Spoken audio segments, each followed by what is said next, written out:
Town Bank Mortgage, NMLS number 512138, is an equal housing lender. This podcast is for informational purposes only. And now, the man born with a 5 o'clock shadow and with the NMLS number 2028-201. He is a gentleman. He is a scholar. He is Tyler Crawley. Well, here we are, the final countdown pretty much for the year as we get closer and closer to Christmas, New Year's, and the most boring week in the entire year. It's always that week between Christmas and New Year's. Very little happens. So we'll see if we do a podcast that week. But welcome, everyone, to the Tuesday edition of the Markets and Mortgages podcast. I am the aforementioned host of this podcast, Tyler Crawley, and we actually had kind of an interesting Monday. You know, usually Monday is kind of hit or miss. We will talk about housing inventory, latest data from Altos Research, but we also got a report from the National Association of Homebuilders, Homebuilder Confidence, and there was some optimism going into the report.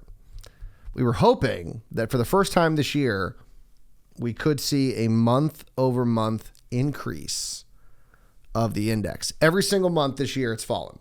From December of last year, it fell January all the way through until November. So could December deliver us a little positivity as we head into 2023? And no, it was not to be.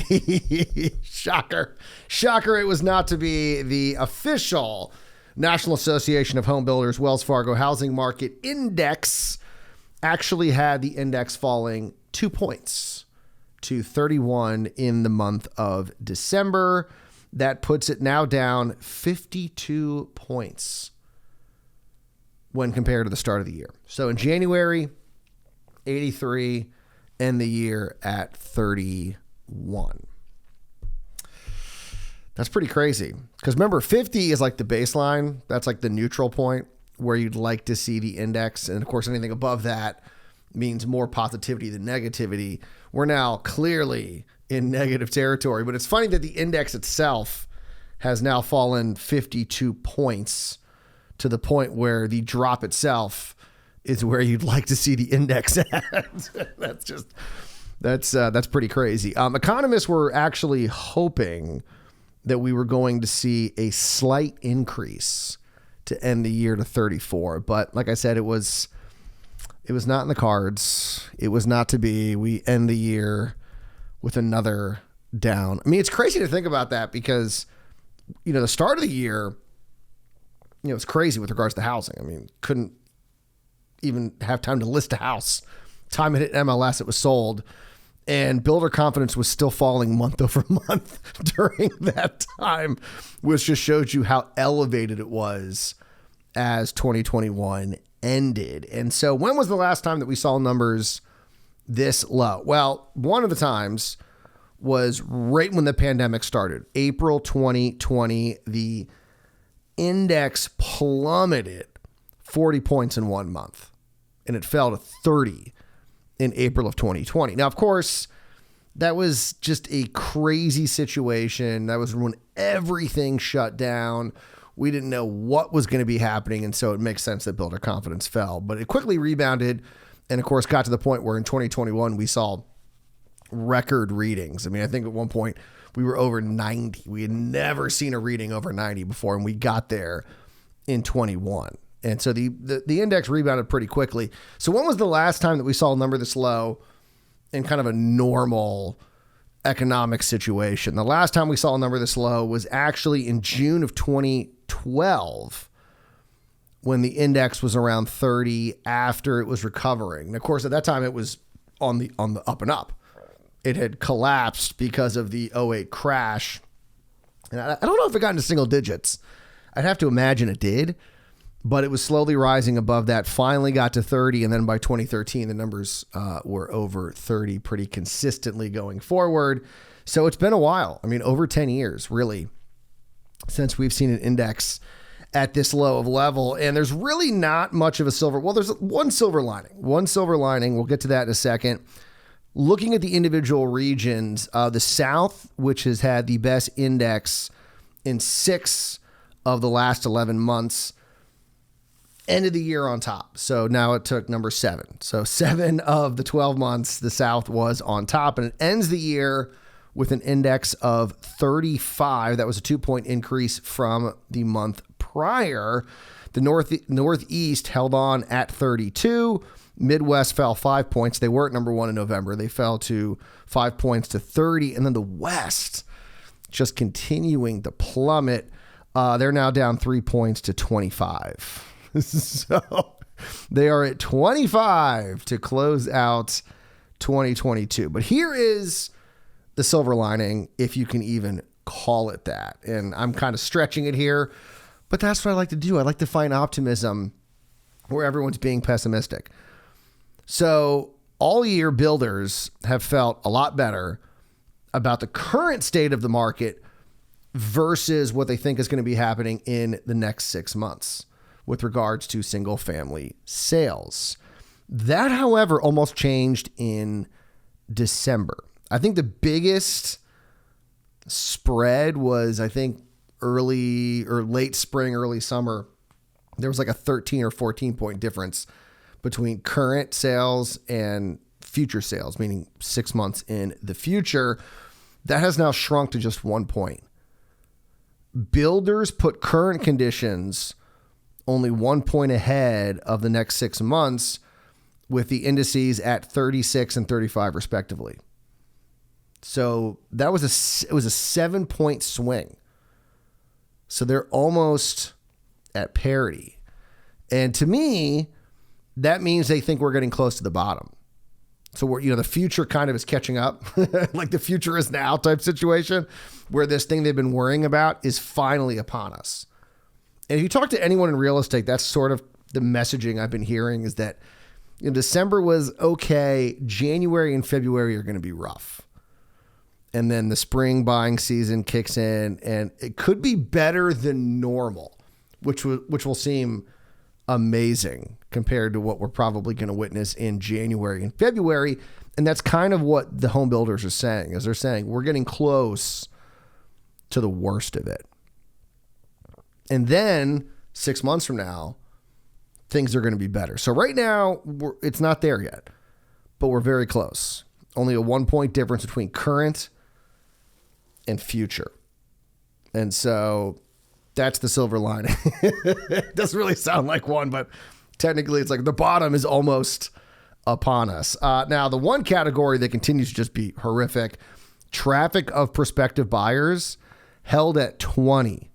It's an index of 20 to close out the year. That is the lowest level on record since, once again, April 2020. But before that, the last time we'd seen a number that low was 2011.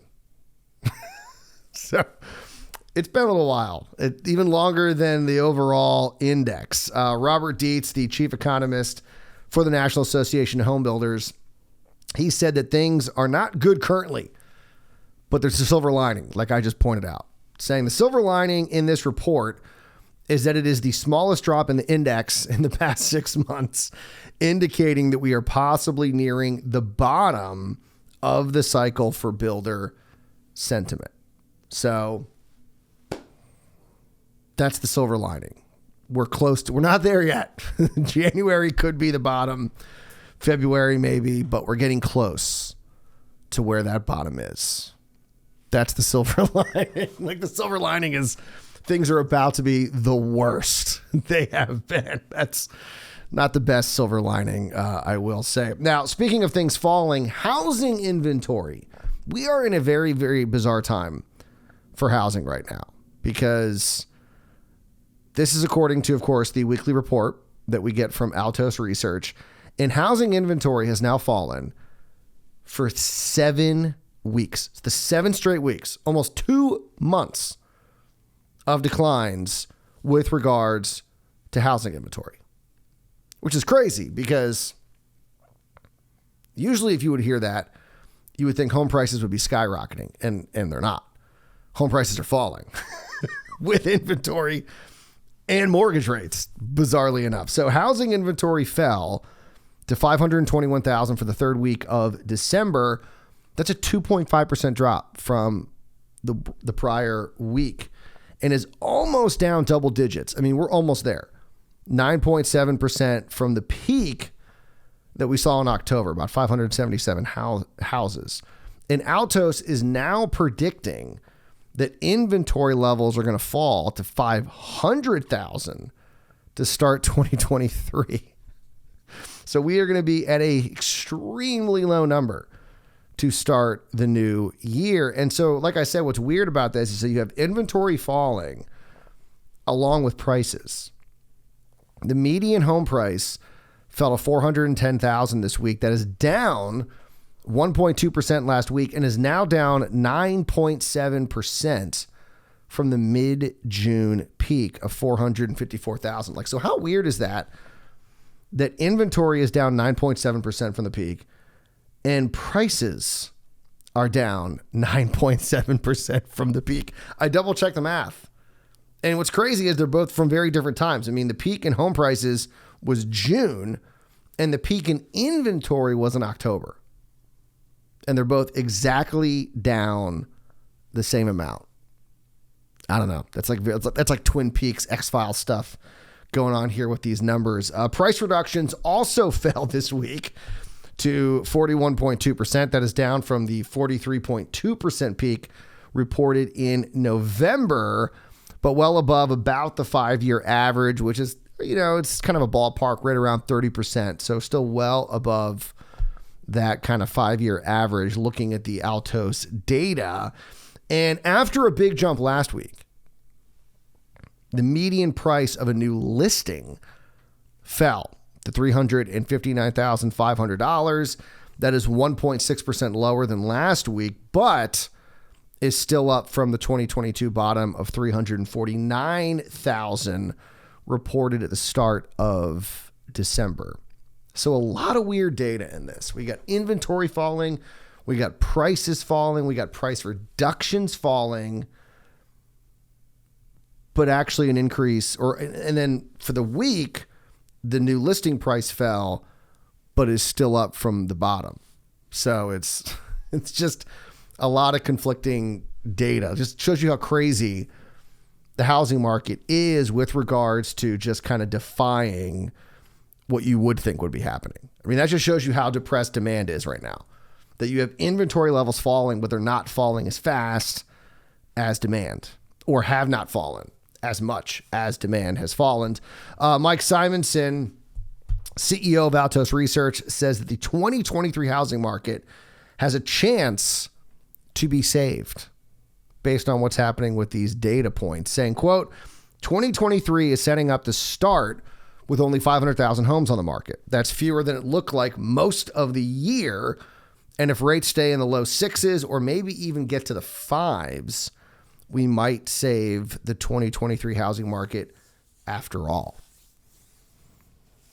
We'll see. We'll see if that ends up happening. All right, we're going to keep it a short show. I got a late start to record this, so I gotta go. I gotta go to bed. I gotta edit this and then go to bed. And I will talk to you guys on Wednesday morning. Yes, this is the Tuesday show. So I'll talk to you Wednesday morning for another edition of Markets and Mortgages. And remember, actually, you know what? Hold on. Because we have to talk about what's going to be happening today. What you should be, see, look at that. I almost completely forgot that. I completely blanked. And of course, my page isn't loading to give me the actual data on what's going to be happening today. All right, at 8:30 a.m., building permits are projected to fall 1.9%. Housing starts are projected to fall 1.8% in November. So that's the big report today. We'll talk about it on Wednesday's edition of Markets and Mortgages. Now we can end the show. So remember, as always, do not wait to buy real estate. You buy real estate and wait.